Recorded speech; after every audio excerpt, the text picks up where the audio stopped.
মাতালেন চীনা শিল্পীরা। চীনের ভাষা বাঙালিরা বোঝে না, বাংলাদেশের মানুষের সম্পর্কেও চীন থেকে আসা শিল্পীদের কোনো ধারণা নেই, কিন্তু এই ধারণার দূরত্বের মাঝে সেতু হয়ে দাঁড়ালো সংস্কৃতি।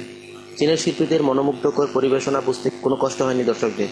আবারও প্রমাণিত হলো মানুষে মানুষের বন্ধুত্বের মাঝে ভাষা কোনো দূরত্ব নয়। নৃত্যের ছন্দে, পুতুল নাচে, অ্যাক্রোবেটিক শো, বহুমাত্রিক উপস্থাপনার মঞ্চ মাতালেন চীনা সিচুয়ান প্রাদেশিক একঝাঁক শিল্পী। গতকাল শনিবার শিল্পকলা একাডেমির মিলনায়তনে শিল্পীদের পরিবেশনায় মুগ্ধ করল বাংলাদেশের দর্শকদের। চীনা নববর্ষ উপলক্ষে মনোমুগ্ধ করে অনুষ্ঠানে Bangladesh China cultural economic centre এবং সিচুয়ান প্রাদেশিক সরকারের পররাষ্ট্র ভবিষ্যৎ বিষয়ক অধিদপ্তর। সহযোগিতা ছিল চীনা দূতাবাস ও সিচুয়ান প্রাদেশিক সরকার।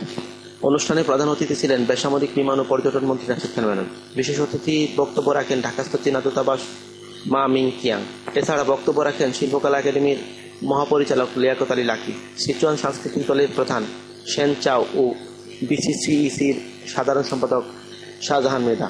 রাশিদ খান মেনন বলেন, প্রাচীনকাল থেকে চীনের সঙ্গে আমাদের নিবিড় সম্পর্ক গড়ে উঠেছে। তবে বাংলাদেশের স্বাধীনতার সময় দুই দেশের মাঝে একটু ভুল বোঝাবুঝি হয়েছিল।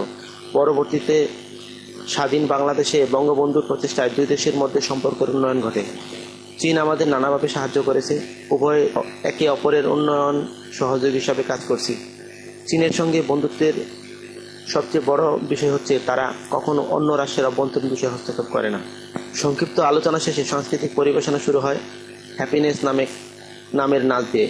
এরপর ছিল দ্য স্ট্রেংথ, এরপর ছিল হাতের ছায়ার খেলা ইত্যাদি। প্রিয় দর্শক, আমাদের এই ভিডিওটি ভালো লাগলে সাবস্ক্রাইব করুন। ধন্যবাদ।